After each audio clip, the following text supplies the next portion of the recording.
Hola, ¿qué tal? Bienvenidos a una cápsula. El día de hoy vamos a estar viendo el dólar contra el peso chileno, sus proyecciones a raíz del dato de inflación que conocimos en Estados Unidos. Vamos a poner la pantalla en grande para que se vea bien. Esto es lo importante del dato y lo que me interesa que nos quede claro con esta cápsula es cómo podría reaccionar el mercado ante estas novedades que hemos visto.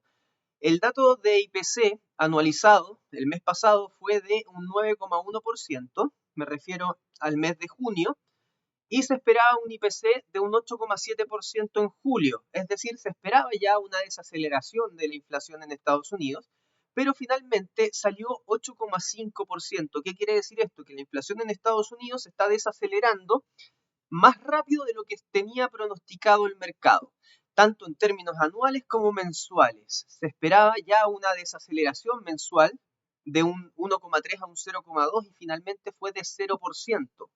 Eso, ¿cómo impactó al mercado? Acá tenemos el dólar index. Fíjense esta vela roja bajista. ¿Por qué?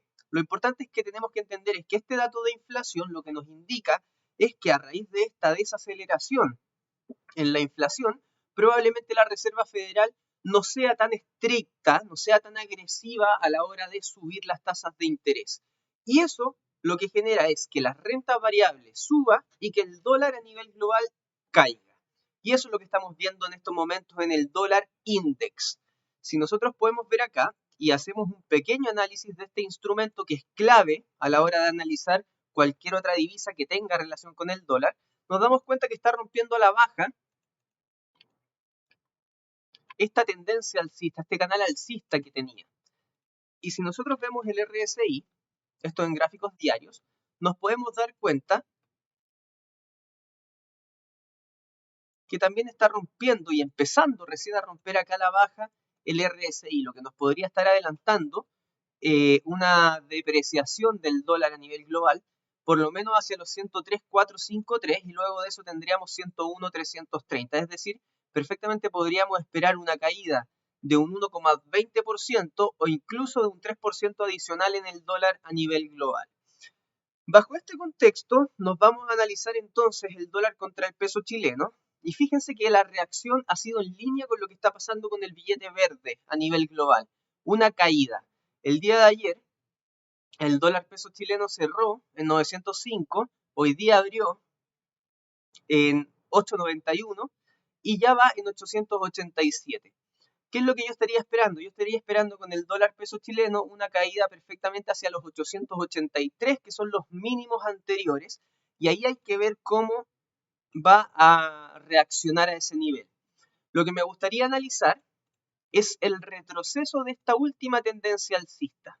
Es decir, hasta dónde podría retroceder esta tendencia alcista, y para eso nosotros lo que hacemos es utilizar la herramienta del retroceso de Fibonacci. Siempre se lanza de izquierda a derecha, de mínimo a máximo en este caso.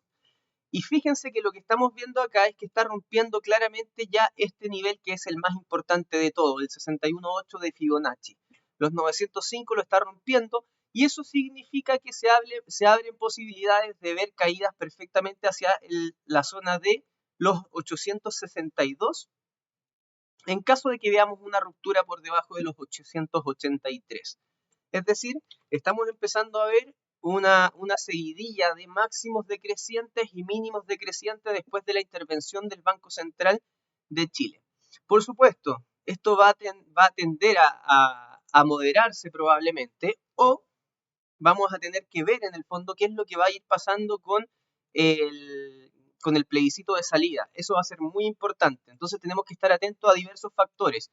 ¿Cómo va a seguir comportándose el dólar a nivel global? Que lo que estamos esperando son posibles caídas.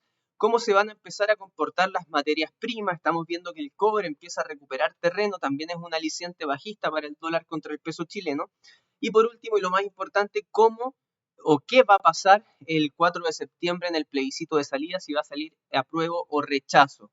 A medida que se vaya acercando esa decisión, probablemente también la volatilidad vaya a aumentar en el precio del dólar contra el peso chileno. Así que de momento la sugerencia es estar atento a los 883 y si es que vemos una ruptura por debajo de ese nivel, posibilidades de ir a buscar los 860 perfectamente probable. En caso de que esto sea piso, y vemos acá una recuperación, existe la posibilidad de que vuelva a los 905, pero a mi juicio con pocas probabilidades de superar más allá de eso. Estimados, esperamos que les haya servido la información de esta pequeña cápsula. Si necesitan cualquier otra información, por favor, contactarse con sus ejecutivos y nos vemos en una próxima oportunidad.